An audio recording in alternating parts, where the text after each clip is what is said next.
Seat, doctor, কিছুই লাগবে না। যান এখান থেকে, যান আপনারা। আপনি কেন এই লাইনে তো কখনো আগে দেখি নাই। এই লাইনে আমাকে আগে দেখেন নাই, কারণ আমি এই লাইনের না। নতুন ডাক্তার মনে হয়, মন্ত্রণালয়ের লোক হইতে পারে। আমি যেই লাইনে সেটা জানতে পারলে এখানে 1 সেকেন্ডও দাঁড়ায় থাকতে পারবেন না। ফুটেন এখান থেকে, যান। দালাল হইতে সাবধান, এনারা দালাল। চেহারাগুলো মনে রাখবেন, এদের একটা সিন্ডিকেট আছে অনেক বড়, এদের থেকে একটু সাবধানে থাকতে হবে। চিন্তার কিছু নাই, আপনারা ওই লিফটের 3-এ যাবেন, ওখানে পুরুষ ওয়ার্ড আছে, ওখানে গিয়ে এটা দিলেই হয়ে যাবে।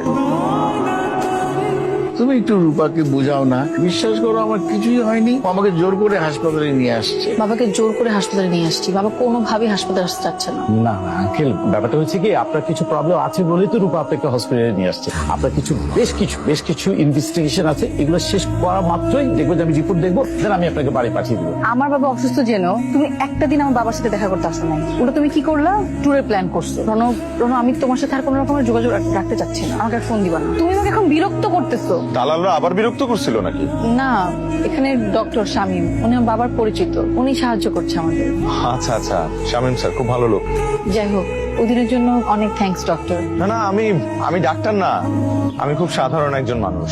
আমার মাই হাসপাতালে ভর্তি। আমি আসলে মার সেবার পাশাপাশি হাসপাতালের বিভিন্ন রোগীদেরকেও একটু সেবা দেওয়ার চেষ্টা করি, জাস্ট চেষ্টা করি। কোথাও যাচ্ছেন আপনি?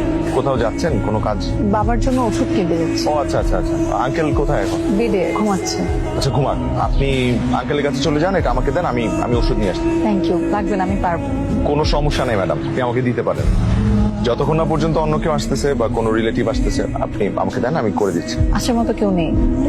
কেউ নাই মানে? ভাই বোন, স্বামী? ওসব এখনো হয়নি। আচ্ছা ম্যাডাম, আপনি আমাকে দেন, আমি এনে দিচ্ছি। আপনি যান, আঙ্কেলের কাছে যান। শুনুন, আমার নাম রূপা, কোনো ম্যাডাম না। ঠিক আছে রূপা ম্যাডাম, মজা করলাম। আসলে হাসপাতালের পরিবেশটা খুবই গম্ভীর, তো আমি চেষ্টা করি একটু সবাইকে হাসি ঠাট্টার মধ্যে রাখার। আর আমার কাছে মনে হয় প্রত্যেকটা রোগীর আত্মীয় স্বজনদের একটু বেশি হাস্যোজ্জ্বল থাকা উচিত, তাহলে এটা দেখে রোগীরাও দ্রুত সুস্থ হয়ে যায়।